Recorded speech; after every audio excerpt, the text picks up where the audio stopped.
E a revista britânica The Economist, um dos principais do mundo, publicou um editorial neste domingo com muitas críticas ao governo brasileiro. De acordo com esse texto, o Planalto adota posições que isolam o país do restante do mundo, citando como exemplo a nota de repúdio aos Estados Unidos pelo bombardeio contra instalações nucleares no Irã. De acordo com a The Economist, a contundência da mensagem colocou o Brasil em contradição com todas as outras democracias do Ocidente, que ou apoiaram os ataques ou manifestaram preocupação com a escalada do conflito. Essa publicação também ressaltou o alinhamento do Brasil com o Irã dentro do BRICS, avaliando que as recentes posturas e declarações do chefe do executivo podem sim impactar nas relações comerciais e diplomáticas do país com aliados históricos e superpotências mundiais. Por fim, a mídia britânica afirmou que o governo brasileiro não tem influência no exterior e deveria se concentrar mais dentro do próprio país, onde enfrenta impopularidade. Começar essa rodada com o Luiz Felipe Dávila, que também acompanha o noticiário internacional. De que maneira você avaliou essa publicação da The Economist, as reflexões sobre o posicionamento do governo brasileiro em relação a conflitos, principalmente a nota que foi emitida sobre os bombardeios israelenses contra o Irã e essa análise sobre a suposta relevância do Brasil para o mundo, mas que não conversa com a promessa feita pelo então candidato Lula na campanha de 22, né? Dizendo que o Brasil voltaria a ter protagonismo internacional, né, Dávila?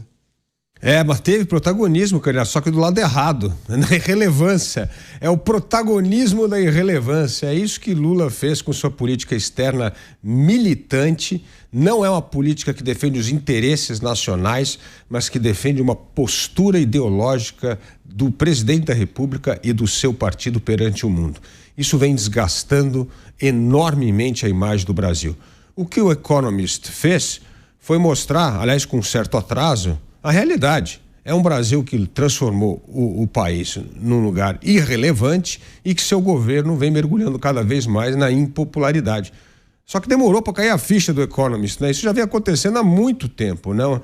Não foi só por causa dessa manifestação em relação ao Irã que agora finalmente o mundo está vendo. Não, o governo Lula vem fazendo isso há um tempão. O que me surpreende no noticiário internacional é a tolerância da grande imprensa internacional com as besteiras que esse governo vem fazendo nas relações internacionais e não se manifestou. Só começa a se manifestar agora. O Brasil sempre foi elogiado pela sua diplomacia. O Brasil sempre teve um corpo diplomático, justamente pragmático, que pensa no interesse nacional, bom conciliador, profissionais da política internacional, e essas pessoas hoje foram submetidas à cartilha ideológica do PT e da esquerda. É lamentável o que vem acontecendo no Brasil, é lamentável a irrelevância do Brasil na política internacional. Aliás, um momento no qual o Brasil poderia ter grande protagonismo, justamente porque o que mais o mundo precisa hoje com esse radicalismo é de mediadores, é gente que tenha confiança dos dois lados, e o Brasil tinha isso. O Brasil tinha esses atributos. Lula destruiu esses atributos com essa sua diplomacia descabida e ideológica. Pois é, os adjetivos usados pelo The Economist se referindo ao presidente da República: irrelevante, impopular.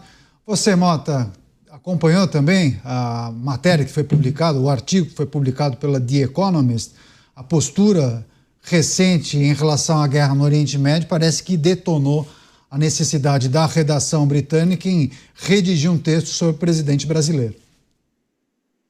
Durante muito tempo eu fui leitor da Economist, eu tinha uma assinatura, mas eu cancelei a minha assinatura quando a revista deu uma guinada à esquerda e começou a passar pano por um monte de coisas, como o Dávila apontou muito bem. Ficou caladinha, não falou nada diante de muitos absurdos que aconteceram aqui no Brasil, não só no Brasil, no mundo inteiro. Esse artigo faz uma crítica que eu considero elegante e suave ao atual governo do Brasil. Segundo o texto, coisas que o texto menciona, o governo brasileiro condena os Estados Unidos e escolhe como companhia Irã, China e Rússia. O BRICS virou o clube do autoritarismo, mas o governo do PT acha que está num fórum progressista criado para discutir vacina e energia verde. Trump ignora o Brasil, mas o governo do PT insiste em brincar de mediador global, deixando a Rússia constrangida. Aqui, dentro do seu próprio campo, o governo leva uma rasteira do Congresso e vê a sua popularidade derreter. A revista termina lembrando que o mundo mudou, o Brasil mudou, mas o PT segue achando que 2025 é 2005. Então aqui vai um spoiler.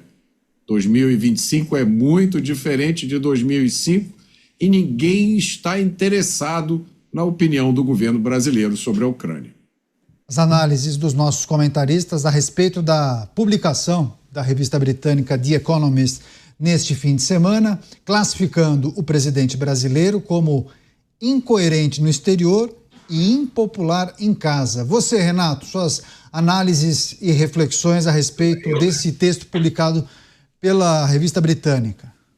Eu acho que o Brasil é um país importante, sim. A gente é um celeiro aí do mundo, como falava-se antigamente, sem dúvida nenhuma. Mas eu acho que tanto os países do BRICS como os Estados Unidos são países importantes para a gente do ponto de vista econômico, né? Eu acho que a aposta do governo Lula é no BRICS, né? Com os acordos com a China, porque ali, enquanto estavam os democratas no governo, o Biden, para ele, tinha talvez uma interlocução melhor e tem a questão política em si. Mas eu acho que ele erra, sem dúvida nenhuma. Ele devia ficar na dele ali, é um conflito muito complexo, muito difícil ali. E eu acho que o Economist está dando um recado, porque não pode falar assim com a China, nem com a Rússia. A Rússia, inclusive a Rússia e a China, que pediram para a diplomacia francesa e inglesa entrarem nessa discussão para ajudarem na questão Irã-Israel ali, que sabem que os Estados Unidos é um desastre do ponto de vista de negociação no Oriente Médio, e a gente sabe que quem entende mesmo de Oriente Médio, até pelas colonizações, são a Inglaterra e a França, né? E daí chega o Lula e tenta entrar ali pró-Irã no momento que a própria Rússia e China criam conversas paralelas para mediar tudo isso, e do outro lado está ali a Inglaterra e a França querendo, né, uma solução mais pacífica, porque sabe que isso é um desastre ali para a humanidade, é um risco enorme de tudo. Mas aí o Lula vai lá e quer fazer o gesto político ali, né? É um erro, sem dúvida nenhuma, é um erro. O The Economist está falando, fica aí na sua, pelo amor de Deus, dá uma recuada aí, você não está bem ali, né? Recua ali e volta para isso, porque aqui a gente está tentando, os caras estão tentando ali resolver um problema ali que é muito complicado, que eu na minha opinião, o Irã, os Estados Unidos e Israel não têm condições e capacidade de resolver. Vai ter que ser a Inglaterra, a França mesmo, e pasmem a China, vão tentar, a gente se esperar deles essa melhoria aí nesse conflito. Exato. Mas é histórico isso no Oriente Médio, eu sou neto de libaneses, ali o momento ali sempre tem que a diplomacia inglesa ou francesa resolver, porque senão os Estados Unidos faz o que fez no Iraque ali, tira o Saddam Hussein e coloca o ISIS. Então tem que chamar a Inglaterra e a França mesmo. Agora, essa reportagem, esse texto, Dávila, naturalmente não menciona somente o episódio que envolve a manifestação do Brasil a respeito da guerra no Oriente Médio. Esse texto cita muitos aspectos e alguns episódios que levam o espectador, o leitor, a entender o posicionamento do Brasil atual como um posicionamento hostil ao Ocidente. Eles citam várias coisas, não somente a relação do Brasil com esses países que fazem parte do BRICS, mas também o fato do presidente Lula não ter feito nenhum tipo de movimento para se encontrar com Donald Trump. Tem também a participação do presidente brasileiro em um evento na China. O texto até fala que Lula corteja a China, se encontrou com Xi Jinping. Fala ainda a viagem do Lula a Rússia para o aniversário de 80 anos da vitória soviética sobre a Alemanha. Enfim, tem muitos episódios que levam o leitor a entender um pouco da dinâmica desse atual governo, principalmente com essas repúblicas pouco democráticas, né, Dávila? Candidato, você precisa de uma tecla SAP para entender o que chama Sul Global. Precisa talvez pedir para o IBGE refazer o mapa do mundo, pegar, né, a Rússia, a China e a Índia que estão no norte, jogar para o sul para tentar fazer o que é Sul Global, porque ninguém entende isso. Mas a diplomacia brasileira é baseada nessa excrescência chamada Sul Global, que não é nada, é um bando de país ressentido querendo criar uma nova ordem mundial sem nenhuma coesão de ideias ou de objetivos para propor uma nova ordem mundial que não é essa que existe aí. Ou seja, toda vez que você tem grupo de potências com esse revisionismo, só tem ressentimento, não tem construção de nada. E o Brasil está no lado errado. O Brasil tinha que estar do lado certo. Aliás, a nossa prioridade hoje devia ser justamente a Europa. Ali é o Tratado do Mercosul com a Comunidade Europeia, que é uma das coisas que mais pode aumentar o mercado de investimento e de compra do Brasil para diversificar, para não depender tanto do comércio da China. É exatamente isso que tem que fazer. Isso que é defender o interesse nacional. Não é se aliar com a política anti-Estados Unidos, anti-imperialismo. Essa bobagem toda que não ajuda em nada a propagar os interesses brasileiros. Então, assim, tudo errado. Começa por uma noção diplomática que sequer reflete a geografia. Então, quanto mais as ideias, é tudo errado. Então, assim, nós estamos realmente numa diplomacia cuja única coisa comum que eles têm é uma política anti-Ocidente e anti-Estados Unidos. É isso. Agora, você não vai criar uma nova ordem mundial, você não vai ter Metternichs da vida criando uma nova ordem mundial baseada não gosto dos Estados Unidos e não gosto do Ocidente. Isso é uma bobagem, isso aí não faz o menor sentido.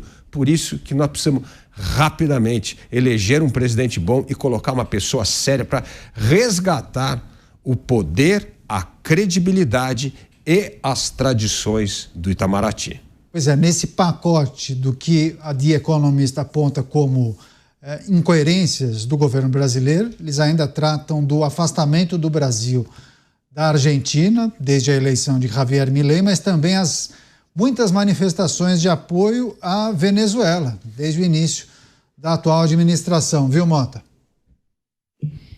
É difícil comentar, Caniato, isso, porque quando a gente analisa, a gente levanta os pontos negativos e os pontos positivos. E você fazer uma análise onde só tem ponto negativo, pode parecer que o comentarista está de má vontade, né? Mas não está. É isso que o Dávila falou. O que a gente vê é uma espécie de dialeto que combina os clichês ideológicos de esquerda, uma mistura de pensamento marxista com aquela agenda desenvolvimentista. Parece uma reencarnação daquela história dos países não alinhados, que eram todos alinhados com a União Soviética, né? Então, é uma coisa, assim, totalmente 1980. É um desperdício de dinheiro com marqueteiro. Você contratar pessoas para propagar uma agenda como essa. Não tem absolutamente nenhuma reflexão, não tem absolutamente nenhum entendimento das mudanças importantes pelas quais o mundo passou há pouco tempo.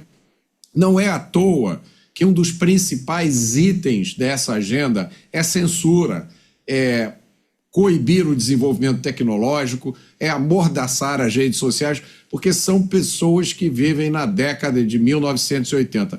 Esse pensamento é isso. Então, um alinhamento automático com os piores regimes do mundo.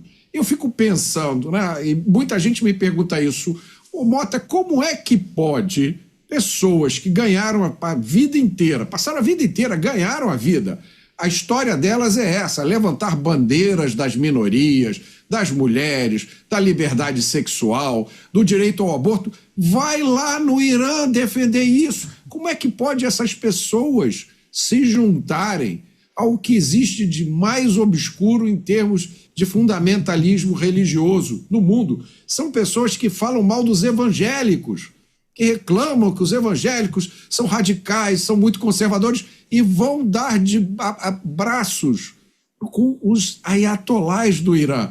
Então, qual é a explicação disso? O Dávila deu a chave para isso. É o ressentimento. São as mesmas pessoas que, quando os filhos tiram férias, pega a criançada e vai passear lá no Mickey, vai lá para Miami, para Orlando.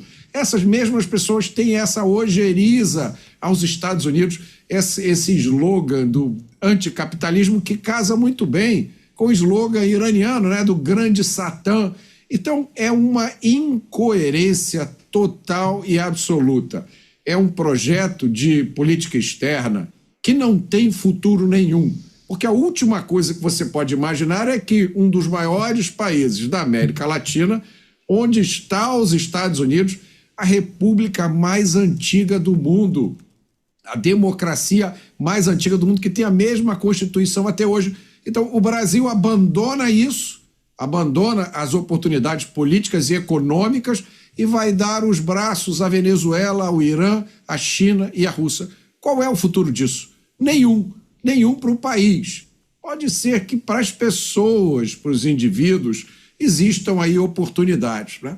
Mas para o país, para a nação, a gente só fica esperando o dia em que esse caminho vai ser corrigido.